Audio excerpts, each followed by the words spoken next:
Alright, so today we're going to look at lecture 8B. So lecture 8B, we're going to go through the valencies of elements. Alright, so the normal valency of an atom is equal to the number of outer electrons. If that number is 4 or less, otherwise the valency is equal to 8 minus the number of outer electrons.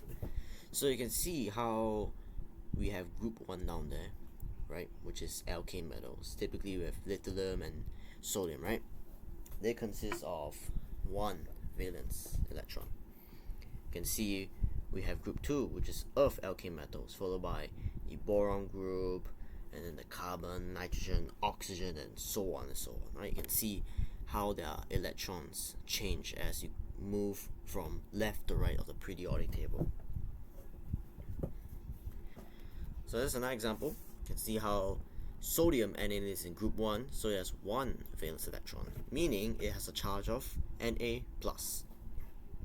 Potassium, group 1, 1 valence electron, so potassium plus.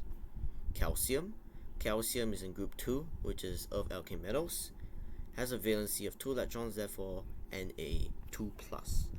So that number basically indicates how many valencies, the valence, the number of electrons that they have, that they need, right?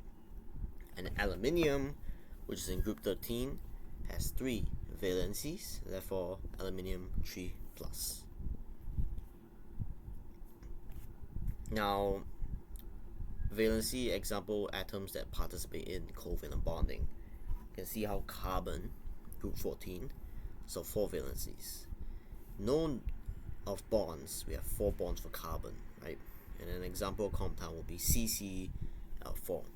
This also is implemented to nitrogen as well as oxygen as well, because these are actually non-metals. So important thing to note about is Roman numerals. The Roman numerals are just basically the number of valencies that are indicated in the element. For example, you have copper 3 or we have copper 2. You can see how copper, we have those Roman numerals on there. That includes the number of valencies that they have. For example, 2. Iron, 3 Roman numerals, so 3 valencies. Lead, 4, so 4 valencies. So you actually can identify them quite easily using Roman numerals. Valencies of polyatomic ions. Polyatomic ions just basically mean that 3 or more atoms that are bonded together. Okay, for example, we have aluminum, which has NH4+, so it has a valency of 1. And it also goes down from there as well. Bicarbonate, hydroxide, nitrate, carbonate, sulfate, and phosphate.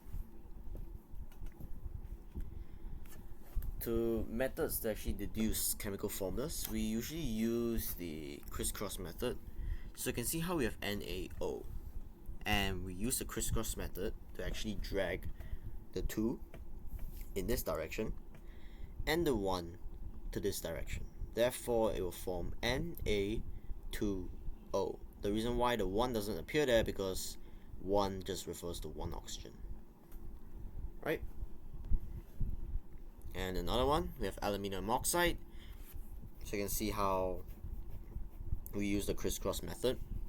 3 will go in this direction, and OH will go this direction. So if we have 3 elements, aluminium, which has a valency of 3 electrons, and we compare it to 1, how many OHs do we need in order to actually balance out these equations? So we actually need 3 of these OHs. Therefore, it will aluminium bracket OH 3, because if we know aluminium has a valency charge of 3 valencies, right, we know that we need to balance it out. If I put 1, it's not going to be balanced out. So this is the actual chemical formula of it. And another method you use is actually to reduce the ratio by a common factor if possible. Smallest factor, simplest form. See how we have Pb, right, which is lead, a charge of 4. We drag it over. So 4 divided by 2 actually get you 2. So therefore, you actually have PbO2 as a formula, because we take 4 divided by 2. So now Pb has a charge of 2.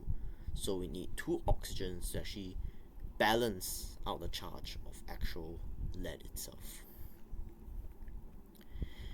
Now we use our terminology terms. So when naming ionic compounds, typically we come in metallic and non-metallic, or metal and non-metal.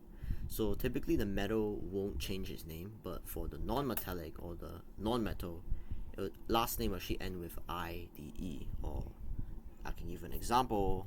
For example, we have calcium chloride, right? You can see how calcium is a metal, while chloride, which is in group 17 or group 7 in the periodic table, it's also a halogen, so it is a non-metal. So calcium chloride, lithium oxide, sodium oxide, potassium sulfide, and you name it. Now, in an ionic compound that contains a transition metal, typically Roman numerals that may be included, right? It generally assigns to actually indicate its valency. So remember how we said Roman numerals are actually the valencies of the amount of elements, or the valency of the number of atoms that it has. For example, we have iron, which has 2 valencies because we have the 2 Roman numerals there. So iron oxide. Then we have iron 3 Roman numerals, so iron 3 oxide. So 3 valencies, and then it goes on from there. So when naming a polyatomic ion, its name will actually not change. Like its name is not even changed as well. So for example, sodium carbonate and potassium sulfate. So these are some of the names. It doesn't end with IED because we're not trying to find an ionic compound, right? But when naming a covalent compound, typically the first element will actually remain unchanged, even though it's a non-metal. The second element will end with an IDE, right? Because it's a prefix. So when naming covalent compounds, we use the prefixes mono, di, tri, and tentar. Mono just basically refers to 1 electron, di 2, tri 3, and tentar 4 atoms. Sorry, not electrons. For example, we have carbon monoxide. So basically means that the carbon has 1 atom. Carbon dioxide, so 2 atoms. Sulfur trioxide, 3 atoms. Carbon pentachloride, 4 atoms. And this is a practice you can do. You can see how magnesium, right, has a valency of 2 because it's in the earth alkane metals. And you can see fluorine has a valency of 1 because it's in group 17 of the periodic table, which is very reactive because it wants to actually gain the actual additional electron.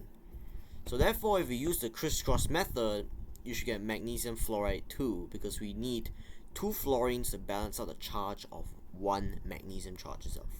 And this also can be applied to the rest of them as well, right? So you get magnesium fluoride, carbon dioxide, iron 3 Roman numerals, so 3 valencies, hydroxide, sodium carbonate, and aluminium sulfate.